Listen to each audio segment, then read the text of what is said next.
The first thing you're going to want to do in this situation is to test your monitor to see if it is still in working condition. The easiest ways to do so is many monitors, this is not uncommon, many monitors will have more than one power switch. Usually one on the front with a light, and usually, if I can get back here, there'll be one on the back as well. As you can see, sort of, I hope so. Mine does not have a switch on the back. First thing you want to do when testing your monitor is to make sure both switches are on. After doing so, you want to make sure that there are no loose cables coming from the back area, if you can see back there, and going into the computer down here. If there is, usually the light will not be on. That's the first thing you want to check for. Another issue when this happens is after determining that all your monitor switches and cords are functioning as they should, and you still have nothing on screen, which, as you can see, I do. Another thing that can be causing this is either your computer monitor is broken, in which case is anywhere from $30 to maybe $80 to get a new one. But I won't go spending that money yet until you check this. Another thing that might happen is to make sure that your computer is getting proper power cycle amounts before trying to boot.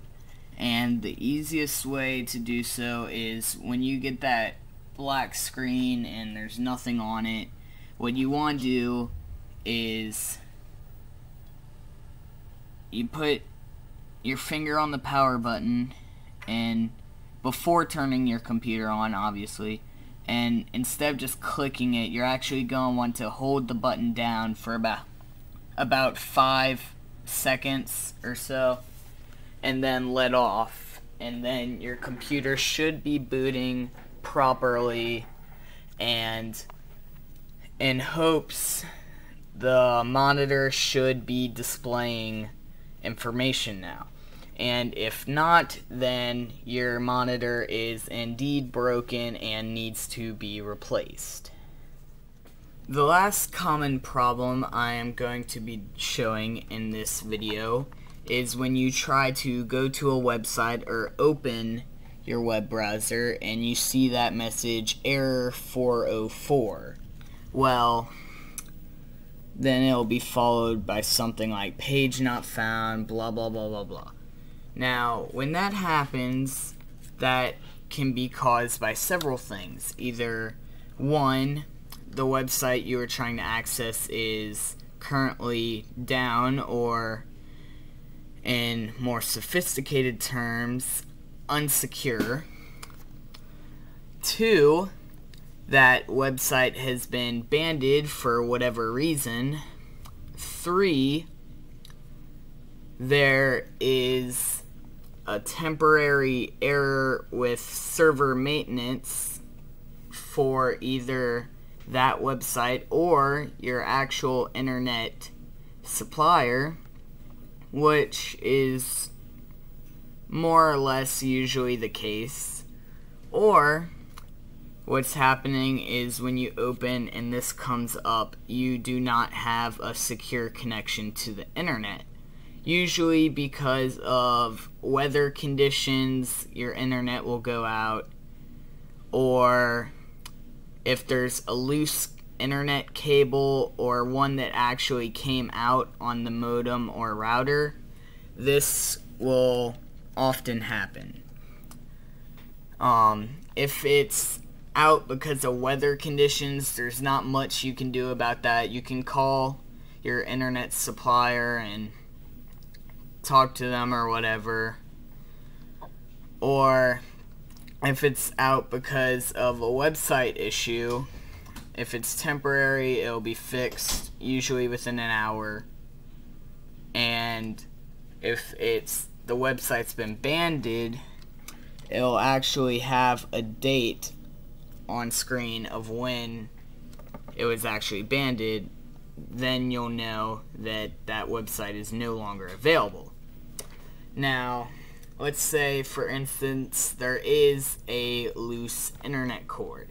What you're going to want to do is, let me explain real quick. This is the modem, alright, that's where I get my internet. This is a router, a Wi-Fi router, which most people nowadays have due to iPhones, 3DS, 3DI, DSi, and iPads, etc. Portable devices. Okay, let's just leave it at that. So, what usually will happen is your internet cord, which I have several cords in here, this one being my internet, will be loose or actually disconnected, in which case you want to reconnect it. Now, if you don't have a router, then your internet cord should be in your modem. Now, if you have charter internet, which I do, you're going to have what's called a coaxial cord coming out the back, which looks like any old cable cord.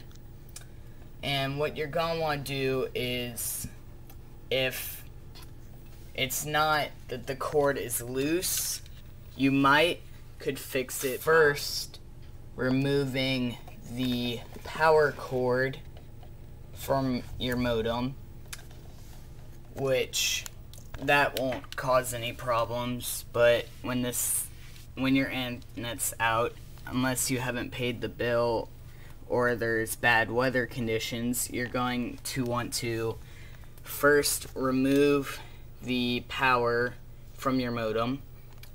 Then, if you have charter, you're going to have that coaxial cable, you're going to remove that too. And if you have a Wi-Fi router, you're going to want to remove the power from that. And you want to do it in that specific order.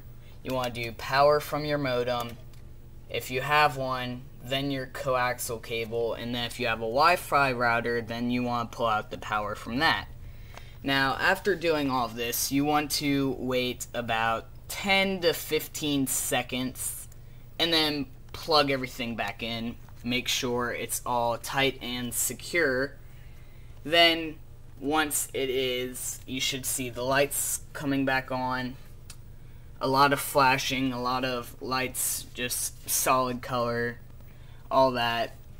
And you're going to want to wait about another 30-35 seconds. Then you're going to want to try to access a website. And if your website is not working after that, one, you have either not paid the bill, which for me, that's a very common issue, or two, due to weather conditions or server maintenance, your internet is temporarily unavailable, which you can call your internet supplier about that.